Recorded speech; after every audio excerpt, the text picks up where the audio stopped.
Call this meeting to order this evening. This is the May 25th regular board meeting of the Pullman School District. Our first item on the agenda is the flag salute, so if everyone please stand and join us.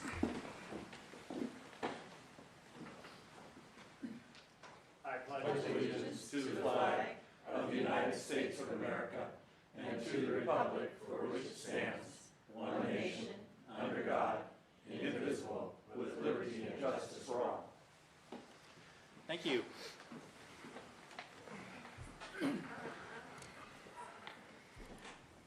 The next item is approval of the agenda.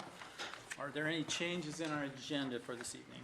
As far as I know, just draw your attention to the fact that we have a 7:30 executive session. And so whatever we get done between now and then, we can either decide to come back and take up items or table them for the next meeting. The chair would entertain a motion to approve the agenda as presented. I move to approve the agenda as presented. Second. Okay, it's been moved and seconded to approve the agenda as presented. All those in favor, please signify by saying aye. Aye. All those opposed, nay. Motion carried unanimously. Thank you. That brings us to the next section of our agenda, which is the visitor section.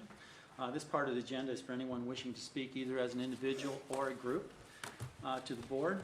And visitors addressing the board were asked to go to the microphone and state their name and address prior to presenting their information. Visitors are asked to limit their remarks to 3 minutes. The board will listen, but probably not discuss the topic at this time. The board may consider moving the topic presented to a future meeting date as a discussion item. Is there anyone that would like to come before the board as a visitor this evening? All right, I don't see anybody rushing to the podium, so we will continue with reports, correspondence, and programs. Is there any Pullman High School ASB report this evening? No. Okay. We'll move on with board reports. Start down to my far left. Susan Wade, do you have a report? No report. Okay, thank you. Dr. Johansson, do you have a report for us this evening? No report today. Dr. Montrotola? I do have a report. We've had 2 more meetings of the Public Arts Selection Committee. We spent quite a bit of time talking about what we wanted the piece of art to express. As you recall, we have $70,000 grant that is for design, fabrication, and installation of the artwork. In 2 subsequent meetings, we narrowed the list of 59 artists who are approved to do works in that price range down to 17, and then from 17 down to 1. So we now have an artist. The artist will be making a site visit June 6th and 7th. Has a meeting with the committee, but also intends to spend quite a bit of time in Pullman, just kind of getting a vibe for what the community is like. The values that the committee wanted in the piece of art was that it be iconic, that it represent all students, that it have a high color impact, and that ideally it could express learning at some level. So, and the artist's name is Etsuko Ishikawa from Seattle. Wow. That is exciting. Yes. Thank you. Anything else? No. Okay, thank you very much, Allison. Dr. Everman, do you have a report for us? Well, just I wanted to, this is a recurrent theme with me, I just wanted to thank the Pullman School District on behalf of the city and the users of all the facilities after hours, the gymnasiums, the fields. I mean, if you walk out to the field there, it's just alive with kids and adults. So I think that's really a community benefit to have the Pullman School District cooperate on the use of those facilities. So kudos. Anything else, Jim? No. Okay, thank you very much. I have no report this evening, so we'll move into the superintendent's report. Dr. Stern? Thank you. Since I was unable to attend the last, the Pullman High School and the Jefferson Elementary School construction meetings this past week, I'm going to ask Bob to update us on progress that's going on. Yeah, I'll start with PHS. So we had our construction meeting this week. Things are moving ahead at quite a quick pace. The brick is going up already on the second wing, and that'll be starting to wrap around to the other side. The sheeting on the catwalk should start this week. On the third wing, they've already started setting structural steel, as well as they'll be finishing the end footings probably towards the end of this week or beginning of next week.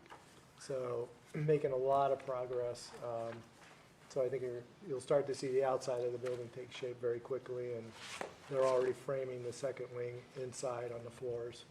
So a lot of work going on and a lot of progress being made. So I'm very excited about that.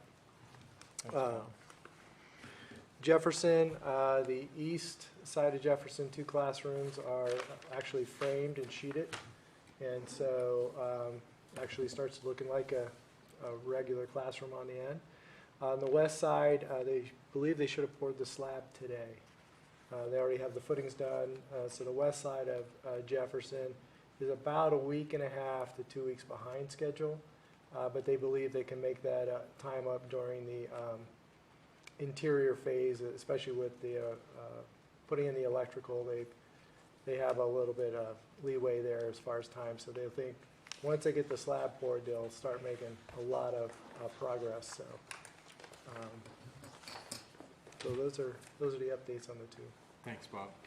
Dan, do you have any updates on the elementary bond sale? Let's see, do we want to talk just a little bit about that we closed the property at the high school today?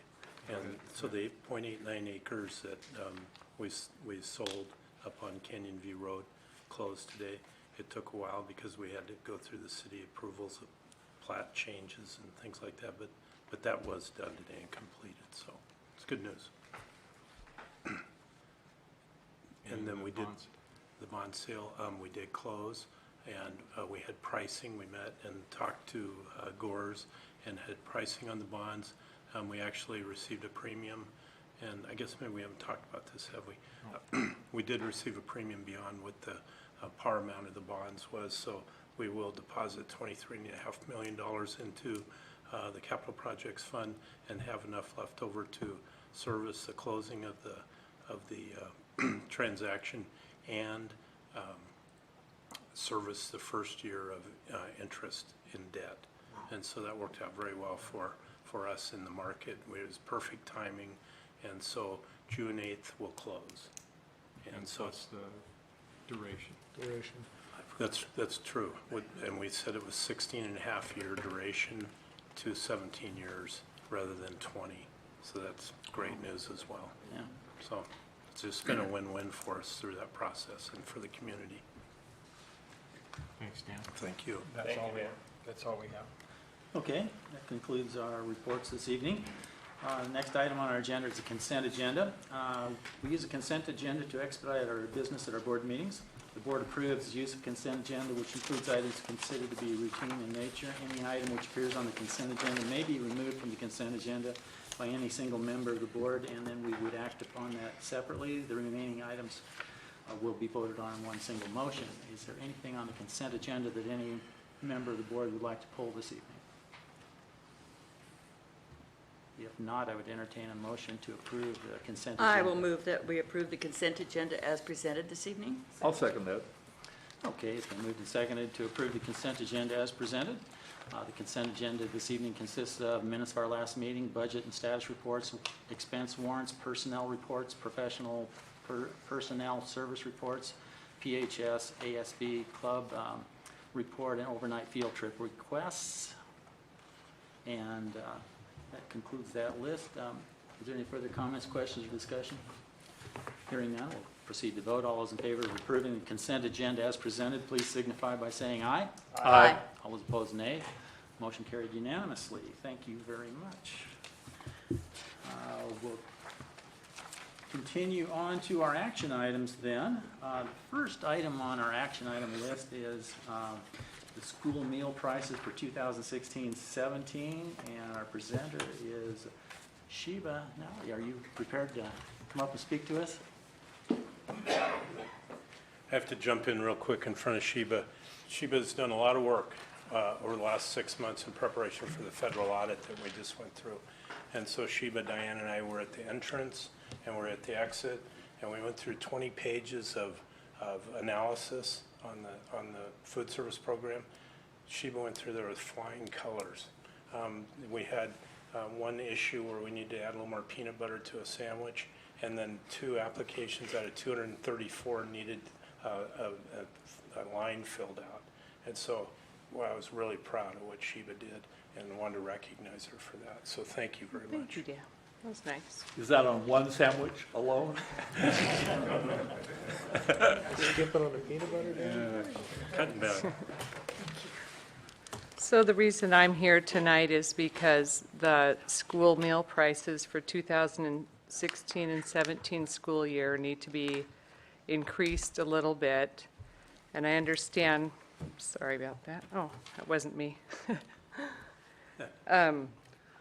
There might be some questions about it tonight, so I wanted to explain it just a little bit. Each year, the federal reimbursement of student meals is based on the cost of living, and so typically, it does get raised. The reimbursement rate that we receive gets raised a little bit.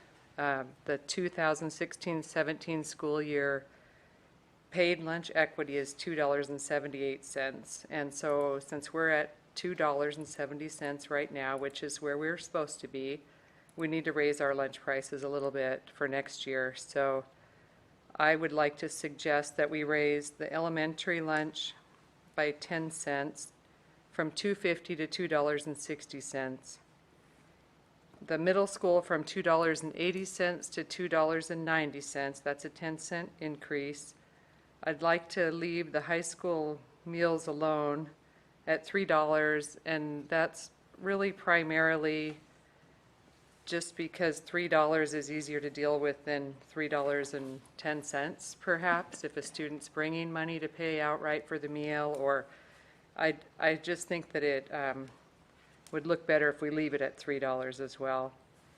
Increasing adult lunch by 25 cents is my recommendation because we are required to cover our food and labor costs when we sell adult meals. We don't get any government reimbursement for that. And adult breakfast by 25 cents. As far as the student breakfasts go, we're allowed to set our own price for breakfast. We're at $1.70 per breakfast. Our breakfast counts are not super high, but I think if we leave it at $1.70, we'll be able to continue to feed the students who really need to come to school and have a breakfast. I think that we can afford to leave it at $1.70 right now, and that would kind of compensate for increasing the prices of the increased price of the meals that we need to set. Are there any questions for me? Do you have counts of how many students actually, like at the elementary level, actually eat the hot lunch as compared to bringing their own? Well, I don't know how many students actually bring their own. We do have a daily count of how many students, but I think it's typically we have 60% of our free and reduced students typically eat with us. So, you know, that would obviously leave the other 40% to either bring their own or not sure what else Okay. I'm assuming they bring their own. And have you noticed an increase in waste of not eating food over the last couple of years with the changes in requirements for the lunch? I think that our students are starting to really eat what they take. I think it's taken a couple of years. They were forced, they are continued to be forced to take a half a cup of fruit or vegetables and a certain number of components. But frankly, I think we're providing them the foods that they like, and they're typically taking what they will eat. So if one of my goals is to provide more than one option, maybe we don't always provide more than one fruit, but we always have a number of vegetables out each day.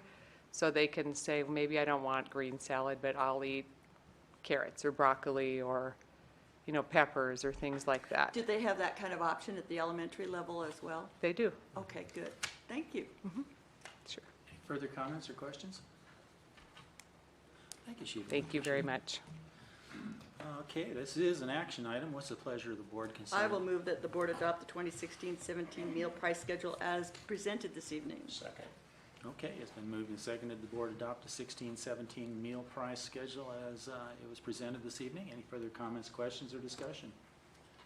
Hearing none, we'll proceed to vote. All those in favor of the standing motion, please signify by saying aye.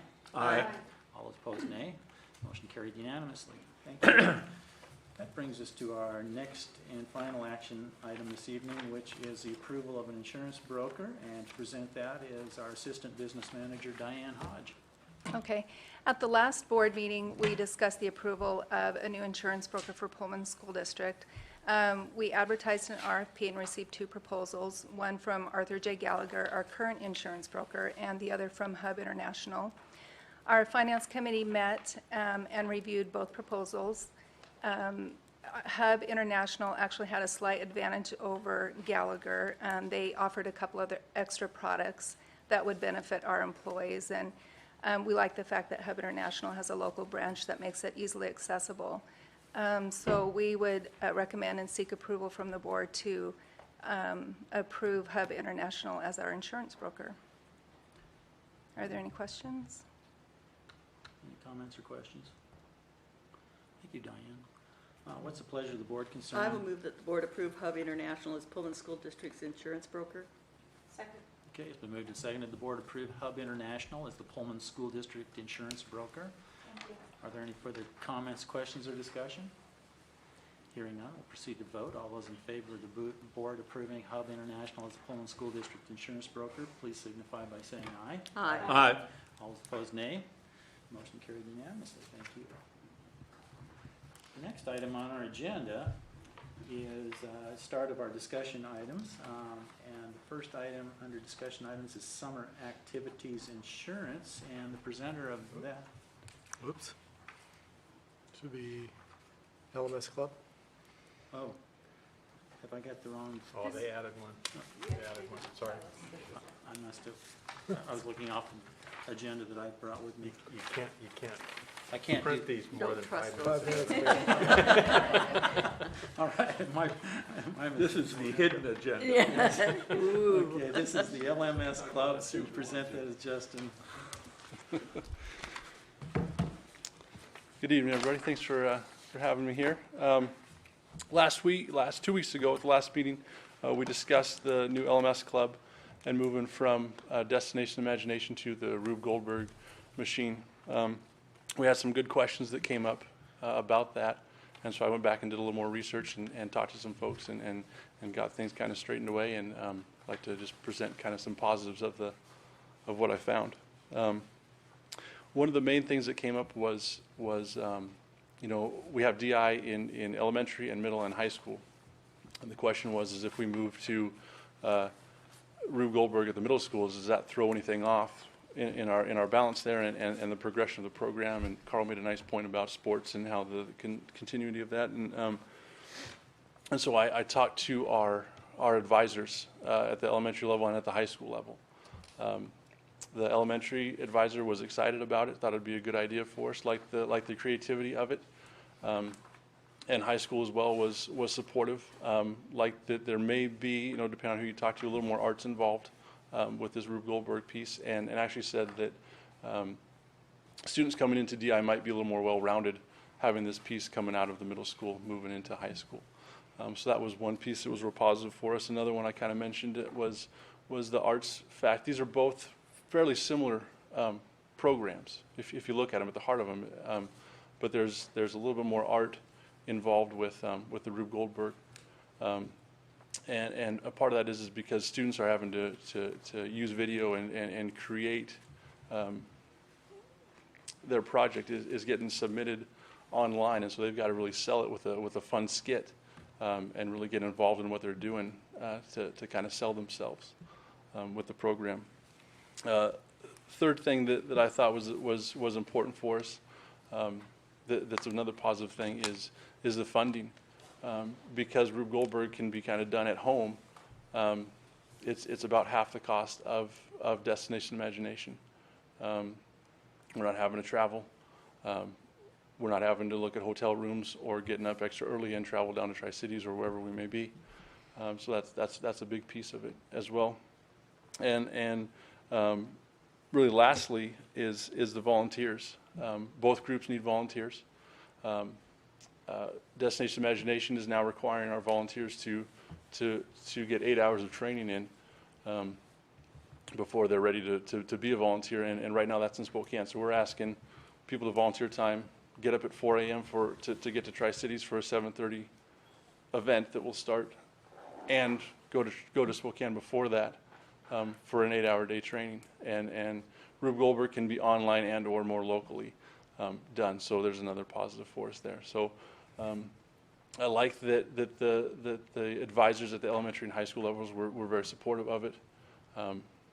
And I'd be happy to take any questions. Are there any competitions in that? Yes, yeah. So it's very much competition, just like DI, except it's all submitted online and goes from there. If you go on to like a national, if you get out of your region, go to nationals, then you would get to travel then. But yeah, it is competition though. Well, I think you addressed the questions that I had a couple weeks ago, and if I remember right, this is listed as a discussion item, but I think we approved the club, but just wanted some more information. Yeah, I thought Was so. that it? Yeah. If I remember right. Yeah. I'd have to look at the minutes, but we approved it as a club, I believe, at 2 meetings ago. I'll look. I don't think we actually voted. Oh, we didn't actually vote? Okay. Yeah, it was pulled from the agenda. It was pulled from. Oh, that's right. Okay, yeah, good, okay. So we are having first reading, and we'll vote later. Correct. Any further comments or questions? Okay, thank you very much. Okay, thank you. Yes. All right, now that brings us to our summer activities insurance, and to present that is our PHS Assistant Principal of Athletics and Activities, Chris Franklin. Thank you for having me here tonight, guys. Every year, the school board and the superintendent must approve our summer athletic activities, workouts, practices, and whatnot. And so attached is a list of all of our summer activities that we have. And I'll just kind of briefly run through them. We have volleyball going for training camps here at the high school. And that's the first one there. Girls soccer. We'll have practices throughout the summer. And keep in mind, once August 1st hits, they can't practice anymore until their season starts. But for risk management purposes, we have to get these approved. David Kofer for girls basketball is going to have some practices and stuff for his group. Andy Milkey for band. Even though it's not athletics, we do oversee activities, and we wanted to make sure that all of our activities are covered, and so we kind of made band do it as well, just to kind of follow along with that to be consistent. Football camp actually will start soon. I think it's next week, and after the state competitions this week, they can kind of practice with that. Then we have summer weights, which will start, I think, the 20th of June. Craig Brantner is in charge of that, and so just getting approval for that. Boys basketball will have a summer camp, kind of similar to girls basketball as well there. And a lot of these do have camps, but they're also doing a lot of practice training, which they're free to do according to WIA rules. Summer cheer practice, our new cheer coach is going to have summer cheer practices, but she's also going to be attending a camp as well there. And then finally is wrestling. We'll have some practices. Wrestling is the unique one because we don't have the facilities currently because it's in the auxiliary gym, so they're going to be using the gym at Pioneer Center with Parks and Rec, and so that's kind of a little bit off-site, just to make sure that we have a place. Next year, when we do have our facilities, we'll have it local. So, and those are our summer risk management analysis for our programs for the summer. So, any questions?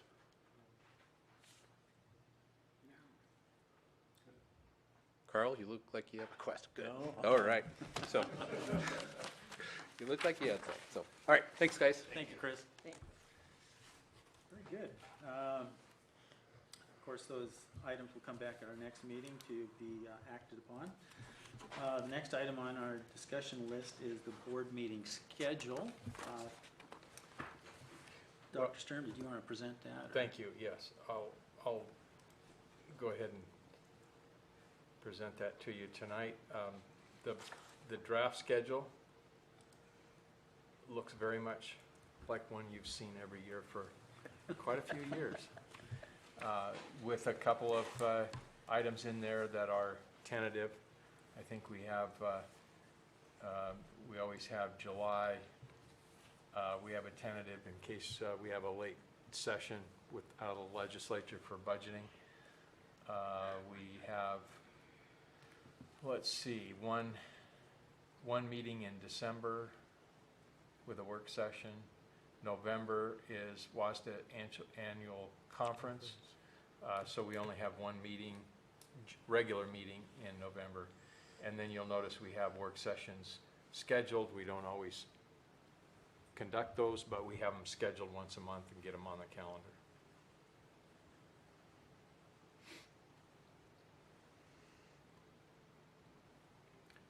Any comments or questions? We could schedule a half dozen more if you like. I don't have to go to You don't them. care. Damn short Now, timers.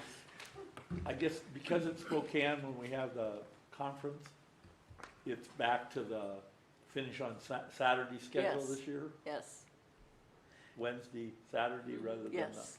Thursday, Sunday? Yeah. That's so much better, at least for me.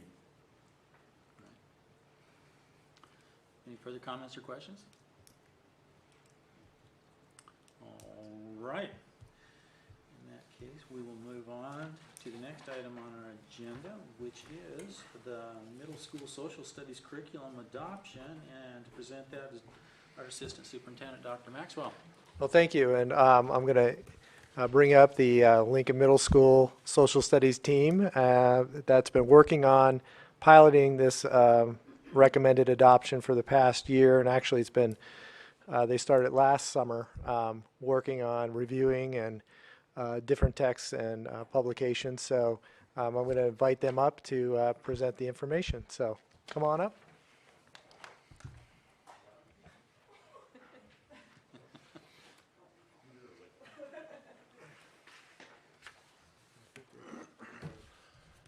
I halfway jokingly said she did all the heavy lifting, and she just did.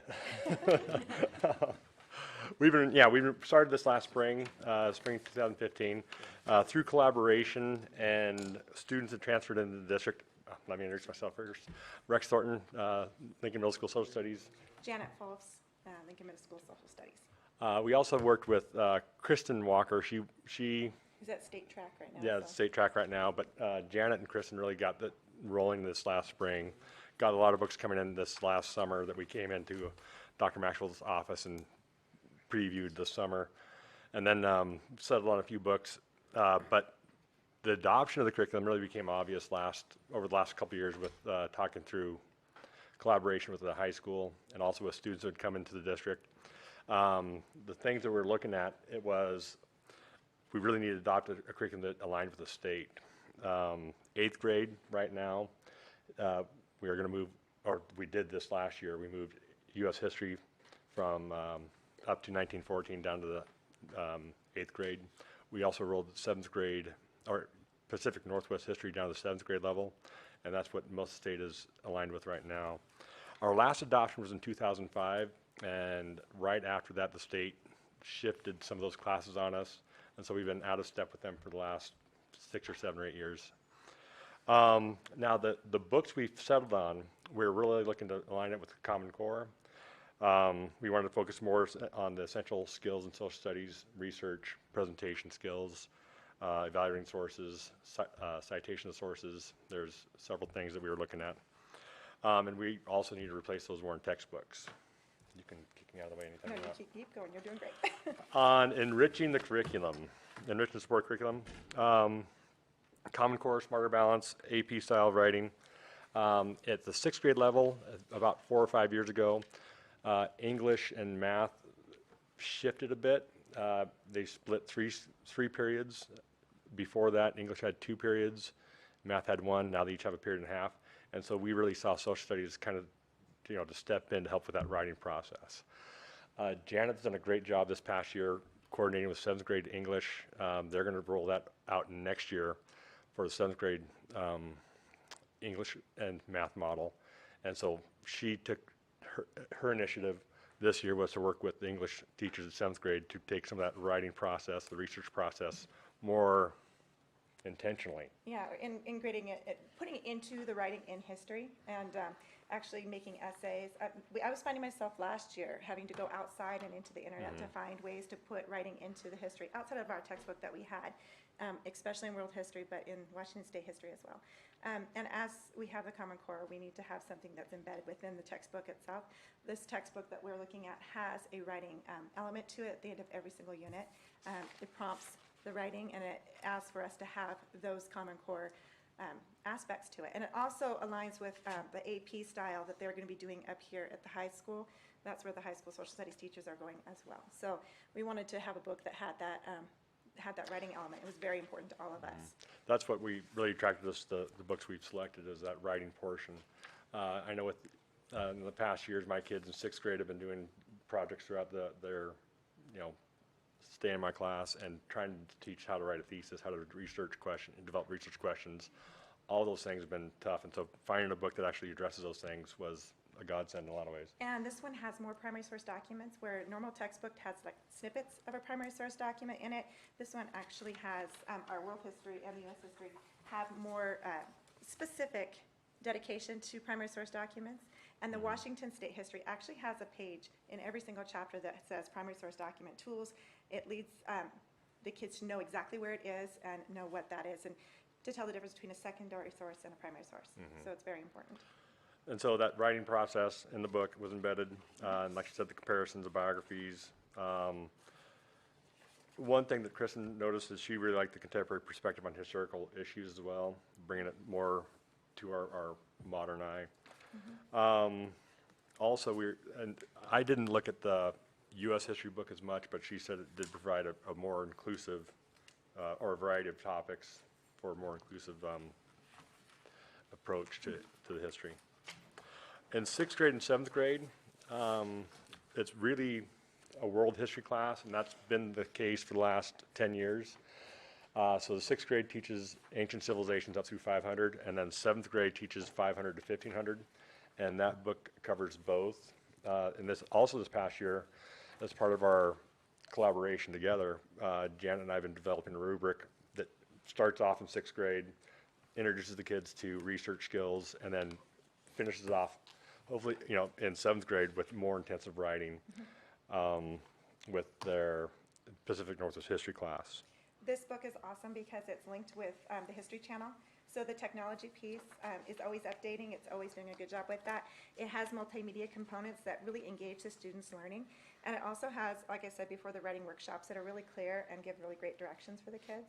And then the primary sources as well. Yeah, on those interactive links, I've been able to use the book in class, put it up on the screen, actually play some short videos here and there straight out of the book, highlight different portions of the book so the kids can see where we're working, on each page.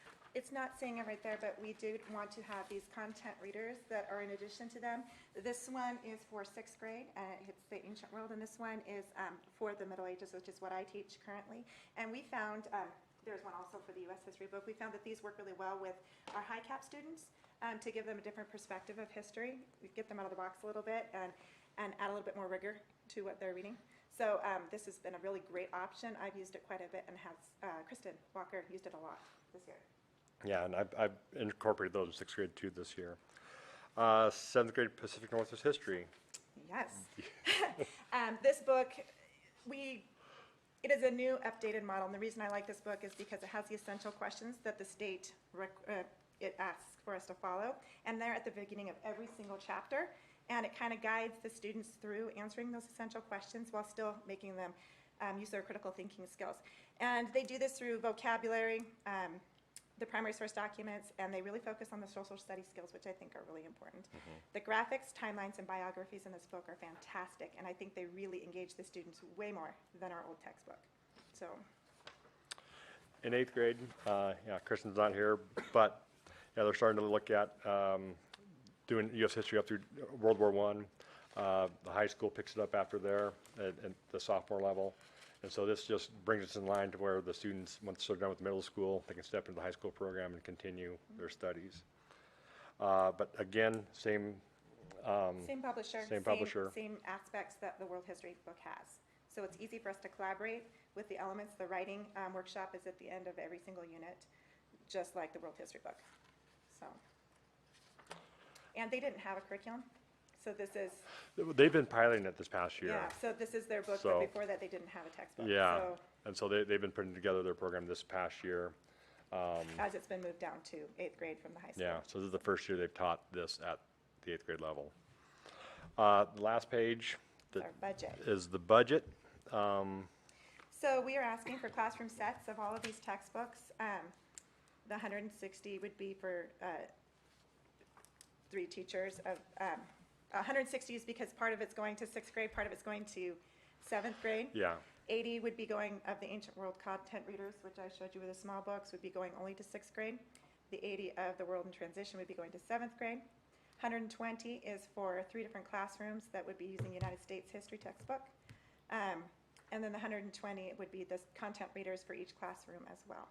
The 440 would be the ebook subscriptions for the students. We think that this is incredibly valuable for the kids to have online access to everything that this book offers, including the history channel links, but it also has differentiated instructions, breaking down chapters for students who need them to be broken down. Tests can be modified online to help the students that can't take the whole test or need to take it in chunks. And we figured that we want to be able to use technology with these students. This is a good way to engage them in their education. Then we have 4 teacher editions of the ancient civilization, so 2 in 6th grade, 2 in 7th, 3 for the 8th grade. And then we have 80 Washington journeys, which would only go to 7th grade for the 2 classrooms. yeah. And then the 2 Oh, yeah, teacher 2 editions. teachers. One thing I want to emphasize too is, we're looking just for classroom sets with the text. Keep those in the class, keep them out of the lockers. Hopefully they'll last longer. We'll have that online edition so the kids can access that at home. We will have enough, to check out for kids that don't have online access, so they can take some books home. We don't want to neglect anyone there.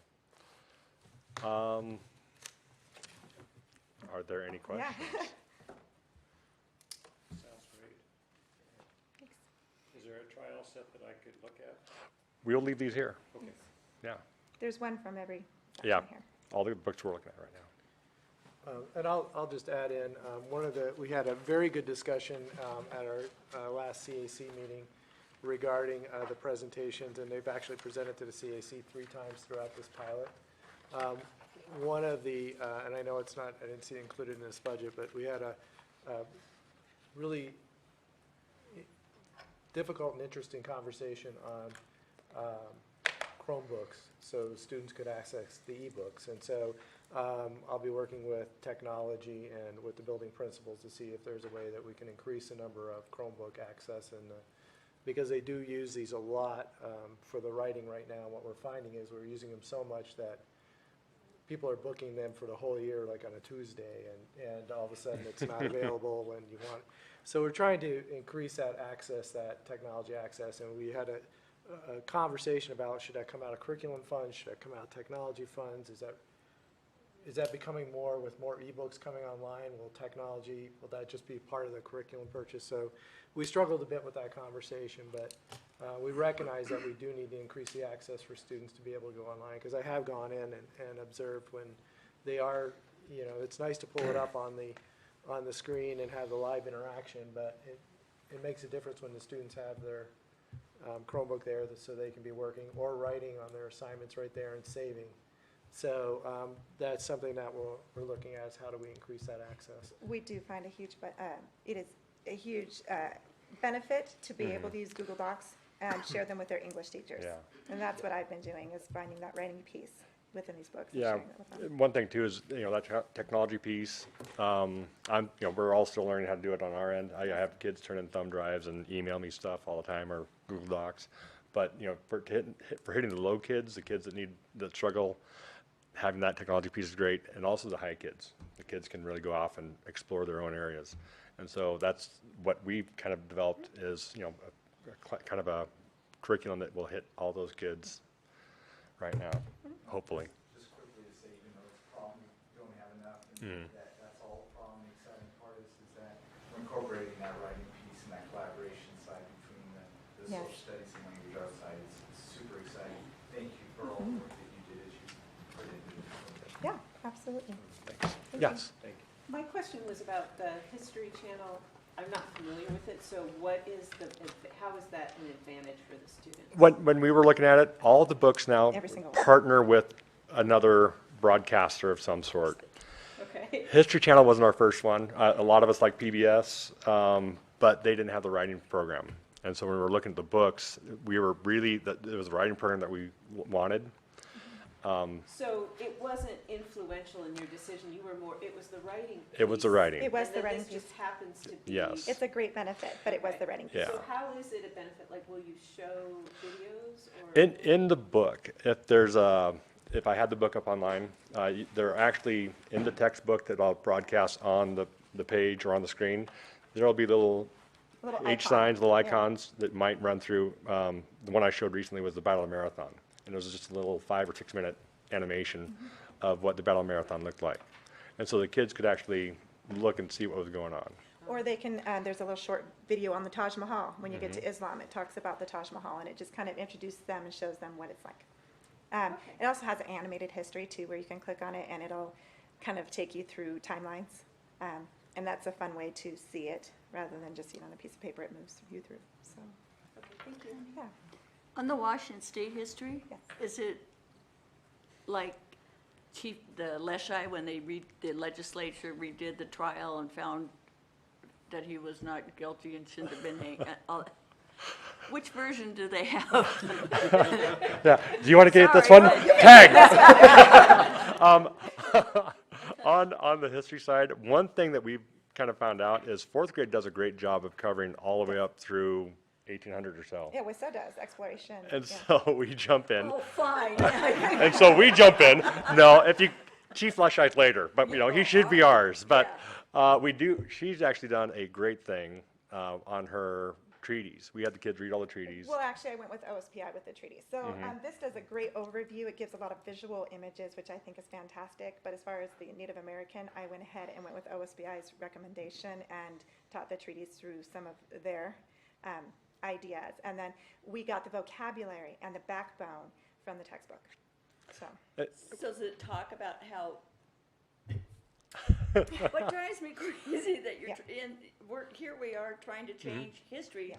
when history is, maybe it was wrong, but you can't be just retrying somebody back in, When, I see history class as a class to make kids think. And so we will roll things out, and I will frequently roll things out and, to interest the kids, say, what do you think about this? And it may not be 100% factual when I roll something out. And some of the kids will pick up on it and some don't. I'll come back and say, well, it may be more this way or that way. But I want the kids to really think about it. And when she did the treaty section, I collaborated a little bit with her, but she really drove the backbone of the PNW this year. Brought that to the kids ran through the treaties and kind of deciphered it and told us what they thought it said. There's also another element coming up where we need to work more closely with Native Americans and the sovereignty. We had a great meeting last year, last November-ish or so. And so that's something we're going to continue to look at. The textbooks, whenever I read a textbook, and I'll be very honest. When I tell the kids to read, I say, don't read the textbook alone. It'll bore you to death. It's not good. You need to read it, and it's not, they take all the meat out of the textbook at this level especially. And so when I do the reading in class, I'll read in class with the kids because, we'll add stories to it, ask questions about it too. Is this the truth? Is there something else to this? could there be another side to this? Yeah. And so, in fact, in this trial, oftentimes I'd have both my books, the old book and the new book, and we'd read the same section on both, and they're different. And some no textbook is perfect, and so I would hesitate to put the textbook in front of a kid and say, read it.